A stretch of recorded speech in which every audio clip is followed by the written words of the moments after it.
리오프닝, 코로나19 사태로 위축됐던 경제 활동이 재개되는 현상을 말하는데요.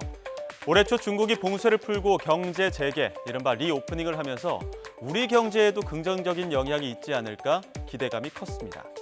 실제 중국이 빗장을 푼 이후 1분기 우리 경제에는 어떤 영향을 미쳤을까요? 일단 패션 업계와 뷰티 업계의 표정은 확연히 달랐습니다. 먼저 뷰티 업계는 부진한 성적표를 받아들었는데요. 중국을 주요 시장으로 하는 아모레퍼시픽 그룹은 매출과 영업이익에서 작년 동기 대비 각각 20.1%, 52.3% 감소했습니다. 다른 국가와 실적을 비교해보면 성적 차이가 더욱 확연해지는데요.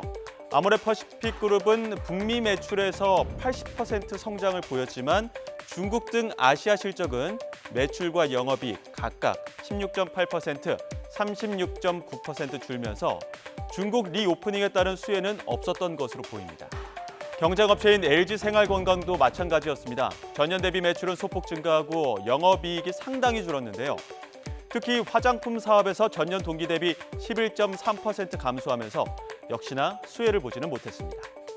반면 국내 패션 업체들의 중국 실적은 상당히 좋았습니다. 패션 기업 F&F는 전년 동기 대비 매출부터 순이익까지 모두 증가했는데 특히 F&F의 브랜드 MLB는 지난해 중국에서만 매출 1조 원을 돌파했습니다. 이랜드는 1분기에만 중국 사업 영업이익이 전년 동기 대비 4배 이상 성장한 데다 제조와 유통을 통합한 이랜드의 스파오는 중국 시장 직진출까지 노리고 있어 더 큰 실적이 기대되고 있습니다. 그렇다면 2분기 전망은 어떨까요? 뷰티 업계에서는 당장 항중 관계가 경색된 이상 리오프닝 효과를 기대하기 어려울 것이란 비관론이 우세합니다. 오히려 제2의 한한령이 오진 않을까 우려하고 있는데요. 하지만 패션 업계는 낙관적인 분위기입니다.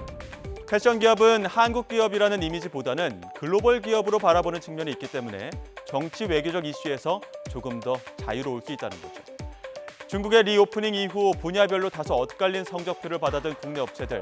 대한상공회의소는 지난달 중국 리오프닝 효과의 분석과 대응 보고서를 발표하면서 이렇게 방향을 제시했습니다. 중국 경제 재개에 대한 긍정 효과를 누리기 위해서는 소비가 회복되는 제품별로 시차에 따라 수출 전략을 짜고 권역별 마케팅 전략과 문화 실버 등의 서비스 시장 진출 등을 노려야 한다고 조언합니다. 다시 중국이 문을 열었지만 정치, 외교 등 여러 이해관계가 얽혀 있어 산업 전반에서 빠르게 효과를 보기에는 어려움이 있는데요. 중국 시장에 대한 전략적 접근과 함께 다른 시장을 개척하려는 노력도 필요해 보입니다.